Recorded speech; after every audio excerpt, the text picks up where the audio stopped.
ओम नमः शिवाय। प्रेम से बोलिए भगवान भोलेनाथ की जय। माता पार्वती की जय। सर्वदेवी देवताओं की जय हो। कर्पूर गौरम करुणावतारम संसार सारम भुजगेन्द्रहारम सदा वसन्त्यं हृदयारविन्दे भवं भवानी शैतं नमामि। बोलो भगवान भोलेनाथ की जय। प्रिय भक्तों, आज हम सब सुनेंगे सोमवार के दिन भगवान भोलेनाथ की 16 सोमवार की संपूर्ण व्रत कथा। एक बार श्री महादेव जी पार्वती जी के साथ भ्रमण करते हुए मृत्यु लोक में अमरावती नगरी में आए और वहाँ के राजा ने एक शिव जी का विशेष मंदिर बनवाया था और भगवान भोलेनाथ माता पार्वती जी के साथ वहीं ठहर गए। एक दिन माता पार्वती ने भगवान भोलेनाथ शिव जी से कहा, हे नाथ, आइए आज हम सब चौसर खेलेंगे। खेल प्रारंभ हुआ उसी समय पुजारी पूजा करने के लिए आए। माता पार्वती जी ने पूछा, हे पुजारी जी, बताइए हम दोनों में से जीत किसकी होगी।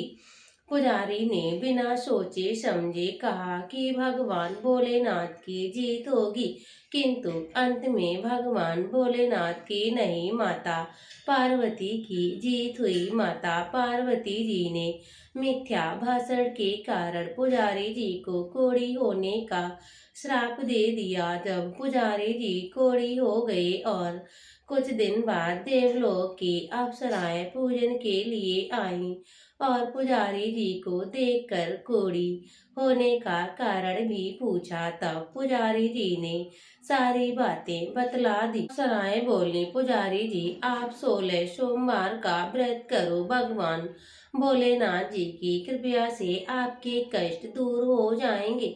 पुजारी जी ने उत्सुकता से व्रत की विधि पूछी। अप्सराओं ने पुजारी जी को 16 सोमवार की विधि बतलाते हुए कहा, सोमवार के दिन सूर्योदय से पहले स्नान आदि से निर्वृत्त होकर स्वस्थ वस्त्र धारण करें। इसके उपरांत आधा सेर गेहूं के आटे का चूरमा बनाकर उनके 3 भाग कर लेना और भगवान भोलेनाथ शिव की प्रतिमा के समक्ष घी का दीपक जलाकर गुड़, नैवेद्य, फूल, बेलपत्र, चंदन, अक्षत, जनेऊ का जोड़ा लेकर विधि विधान के अनुसार प्रदोष काल में भगवान भोलेनाथ शिव की पूजन करना चाहिए। पूजा के बाद गेहूं के आटे से बना हुआ चूरमे के 3 भाग कर लेना और एक भाग भगवान भोलेनाथ शिव को अर्पित करना और एक भाग आप ग्रहण कर लेना। बाकी भाग को भगवान भोलेनाथ का प्रसाद समझ मानकर सभी ग्रहों को बांट देना। इस विधि से 16 सोमवार का व्रत करें और 17वें सोमवार को 5 सेर गेहूं के आटे की बाटी का चूरमा बनाकर भोग लगाकर बांट दें। फिर सर्व कुटुंब प्रसाद ग्रहण करें। ऐसा करने से भगवान भोलेनाथ शिव जी प्रसन्न होंगे और तुम्हारे सारे कष्ट दूर कर देंगे। ये कहकर अप्सराएं स्वर्ग को चली गईं। तब पुजारी जी यथा विधि व्रत रोगग्रस्त मुक्त होने के और पूजन करने लगे। कुछ दिन बाद शिव माता पार्वती जी पुनः आए और पुजारी जी को कुशल देखकर पार्वती जी ने उन्हें रोग मुक्त होने का कारण पूछा। तब पुजारी जी ने कथन अनुसार माता पार्वती जी से व्रत बतलाया। फलस्वरूप माता पार्वती जी ने व्रत किया और कार्तिकेय जी माता पार्वती के आज्ञाकारी हुए। कार्तिकेय जी ने भी माता पार्वती से पूछा कि क्या कारण है जिसके करने से मैं आपके चरणों में लगा हूँ। तब माता पार्वती जी ने वही व्रत बतलाया। तब कार्तिकेय जी ने भी व्रत किया। फलस्वरूप उनका बिछड़ा हुआ मित्र मिला। उनसे भी कारण पूछा तो बताने पर विवाह की इच्छा से यथा विधि व्रत किया। वह विदेश गया। वह राजा की कन्या का विवाह हो रहा था। राजा का प्रण था कि हथनी जिसको वरमाला पहनाएगी उसी के साथ अपनी पुत्री का विवाह कर दूंगा। वह ब्राह्मण भी स्वयंवर को देखने की इच्छा से एक ओर जा बैठा। हथनी ने माला इसी ब्राह्मण कुमार को पहना दी। धूमधाम से विवाह हुआ। तत्पश्चात दोनों सुखपूर्वक रहने लगे। एक दिन राजकन्या ने पूछा, आपने कौन सा पुण्य किया है जिसके सभी राजकुमारों को छोड़कर अग्नि ने आपको चुना है? तब ब्राह्मण ने 16 सोमवार का व्रत विधि बतलाई। राजकुमारी ने पुत्र प्राप्ति के लिए भी व्रत किया और सर्वगुण संपन्न पुत्र प्राप्त किया। पुत्र बड़े होने पर पुत्र ने पूछा, हे माता जी, किस पुण्य से आपको मेरी प्राप्ति हुई है? राजकन्या ने सब विधि 16 सोमवार का व्रत बतलाया और पुत्र राज की कामना से व्रत करने लगा।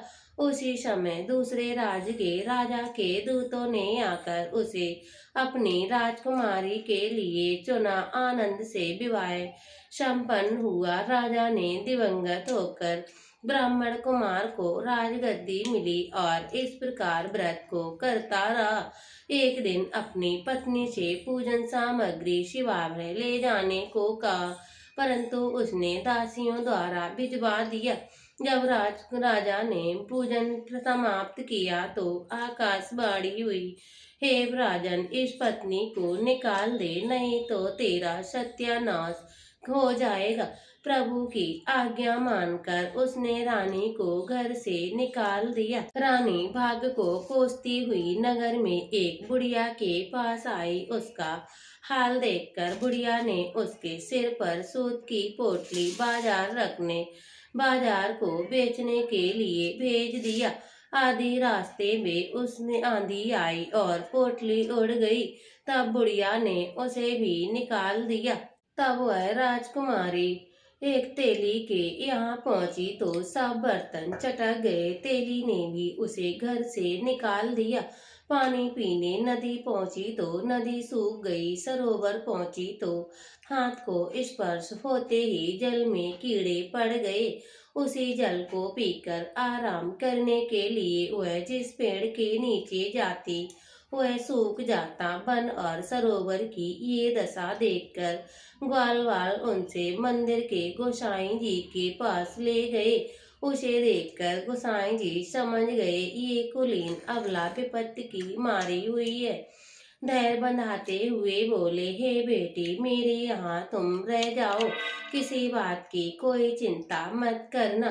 तभी रानी आश्रम में रहने लगी, परंतु जिस वस्तु पर इसका हाथ लगता उसमें कीड़े पड़ जाते। दुखी होकर गोसाई जी ने पूछा, बेटी, किस देव के अपराध से तुम्हारी ये दशा हुई है?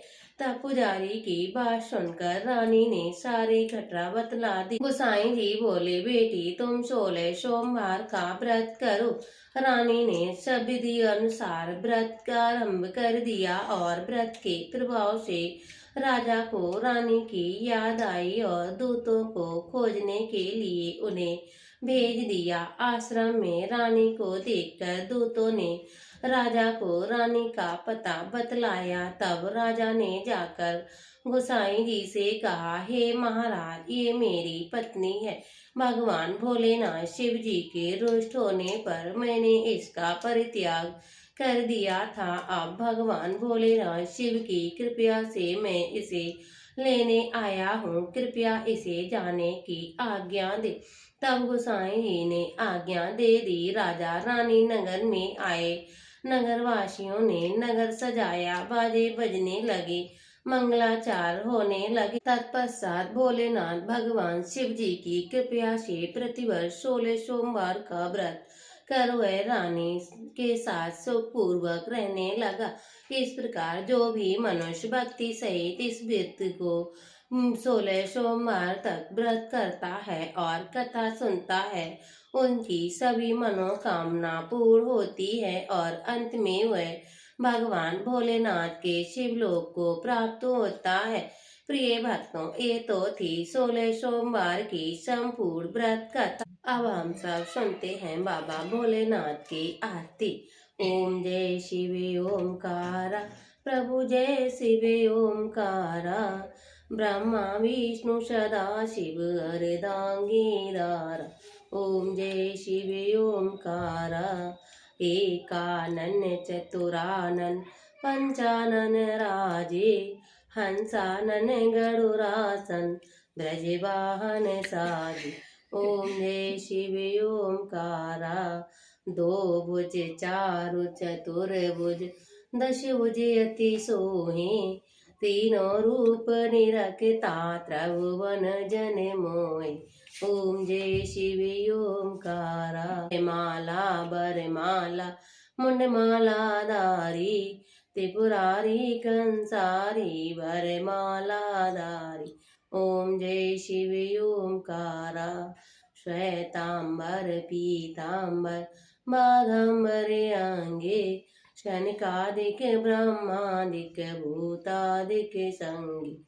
ओम जय शिव ओमकारा, कर में मध्य कमंडल चक्र त्रिशूल धरता, जग करता जग हरता जग पालन करता।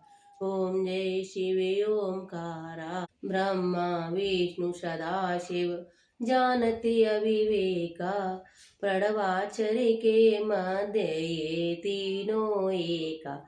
ओम जय शिव ओमकारा, त्रिशूल स्वामी जी की आरती जो कोई नरे गावे, कहते शिवानंद स्वामी भजते हरिहर स्वामी, सुख संपत्ति पावे। ओम जय शिव ओमकारा, प्रभु जय शिव ओमकारा। बोलो भोलेनाथ बाबा की जय, माता पार्वती की जय, सर्व देवी देवताओं की जय।